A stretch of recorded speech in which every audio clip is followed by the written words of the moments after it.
अक्सर सुनने में आता है मुझे लोगों से नफरत है। सुनने में ये काफी नेगेटिव लगता है ना?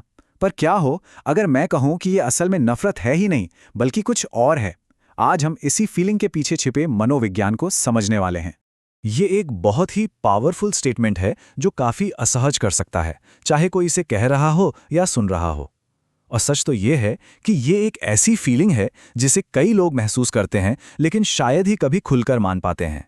आमतौर पर जब कोई ऐसा कहता है तो समाज उसे गुस्सा या यहाँ तक कि क्रूरता का संकेत मान लेता है। मतलब ये मान लिया जाता है कि जो ऐसा महसूस कर रहा है उस इंसान में ही कोई गड़बड़ है।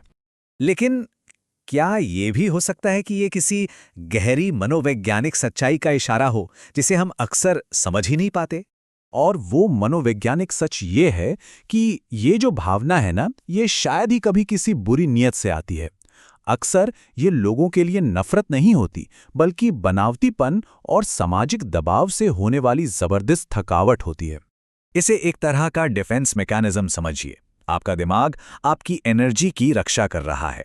अगर सामाजिक मिलजोल से लगातार बचने का मन करता है तो इसका मतलब ये नहीं है कि आप में कोई कमी है। इसका सीधा सा मतलब है कि आपको दिखावा करने से नफरत है। तो चलिए अब उन 5 मनोवैज्ञानिक संकेतों को समझते हैं जो ये बताते हैं कि आप लोगों से नहीं बल्कि उनके बनावटी व्यवहार से थक चुके हैं। पहला साइन है अति जागरूकता यानी हाइपर अवेयरनेस। ये एक तरह की मेंटल सुपर पावर है जहां कोई सिर्फ शब्दों को नहीं सुनता बल्कि उनके पीछे छिपे इरादों और व्यवहार को भी महसूस कर लेता है। तो अब सवाल ये है कि ये पावर थकाऊ क्यों है? क्योंकि आप उन चीज़ों को भी देख और समझ पाते हैं जो शायद बाकी लोगों से छिपी रहती हैं। और ऐसे में बनावटी लोगों के साथ बातचीत करना आपकी सारी एनर्जी खत्म कर देता है।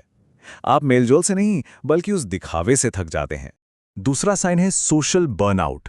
सोचिए, जब किसी को लगातार ऐसे लोगों के साथ रहना पड़ता है जो ईमानदार नहीं है, तो क्या होगा? धीरे धीरे उसकी सारी मेंटल एनर्जी खत्म होने लगती है। इसी को सोशल बर्नआउट कहते हैं। और फिर पता है क्या होता है? दिमाग इन बनावटी मुलाकातों को तनाव के साथ जोड़ने लगता है। इसीलिए अकेले समय बिताना कोई सजा या अकेलापन नहीं बल्कि एक बहुत जरूरी आराम बन जाता है। तीसरा साइन है कॉग्निटिव रेजोनेंस की चाहत। इसका मतलब सीधा सा है, छोटी मोटी सतही बातचीत से इसलिए बचा जाता है क्योंकि वो कोई ऊर्जा नहीं देती बल्कि दिमाग को गहरी और सार्थक चर्चा की तलाश रहती है। एक तरफ हैं छोटी मोटी हल्की फुल्की बातें जो थकाऊ और अर्थहीन लगती हैं, और दूसरी तरफ है गहरी बातचीत जो एनर्जी देती है और एक असली कनेक्शन बनाती है। जब कोई सतहीपन से घिरा हो तो वो भीड़ में होकर भी अकेला महसूस कर सकता है। चौथा साइन है नर्वस सिस्टम की प्रतिक्रिया। कभी ऐसा महसूस हुआ है कि कुछ लोगों के आसपास होते ही एक तनाव या घबराहट होने लगती है? ये शरीर की एक बिल्कुल नेचुरल शारीरिक प्रतिक्रिया है। ये शरीर का एक वार्निंग सिग्नल है। ये बताता है कि दिमाग कुछ ऐसे खतरों को भांप रहा है जिन्हें शायद हम जानबूझकर नजरअंदाज कर रहे हैं, और इसीलिए खुद को उस सिचुएशन से हटा लेना ही तनाव कम करने का एक तरीका बन जाता है।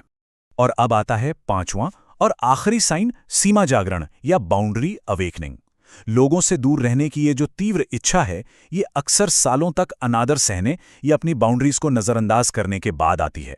और फिर एक ब्रेकिंग पॉइंट आता है, और उस ब्रेकिंग पॉइंट के बाद अपनी इमोशनल शांति की रक्षा करना पहली प्राथमिकता बन जाती है। ये किसी से बदला लेना नहीं है बल्कि अपनी चिंता कम करने और उस इमोशनल बोझ को रोकने के लिए एक बहुत जरूरी मनोवैज्ञानिक कदम है। तो इन सब का असल में मतलब क्या है? मतलब ये है कि ये कोई कमी नहीं बल्कि आपके दिमाग के काम करने के तरीके की एक विशेषता है, एक फीचर है। अगर ये सब सुनकर ऐसा लग रहा है कि ये तो अपनी ही कहानी है, तो एक बात समझिए, आप में कोई कमी नहीं है। अपनी शांति की रक्षा करना, खासकर उन लोगों से जो आपकी ऊर्जा खत्म करते हैं, ये एक बहुत ही स्वस्थ प्रतिक्रिया है। आपका दिमाग बस कुछ चीजों को ज्यादा प्राथमिकता देने के लिए बना है। पहली, असलियत या ऑथेंटिसिटी। दूसरी, गहराई या डेप्थ। और तीसरी, भावनात्मक सुरक्षा। तो अब जब आप इस भावना के पीछे का क्यों समझ चुके हैं, तो असली सवाल ये नहीं है कि आपको लोगों से नफरत क्यों है। असली सवाल अब ये है, कौन है जो आपकी ऊर्जा, आपके समय और आपके असली जुड़ाव का हकदार है।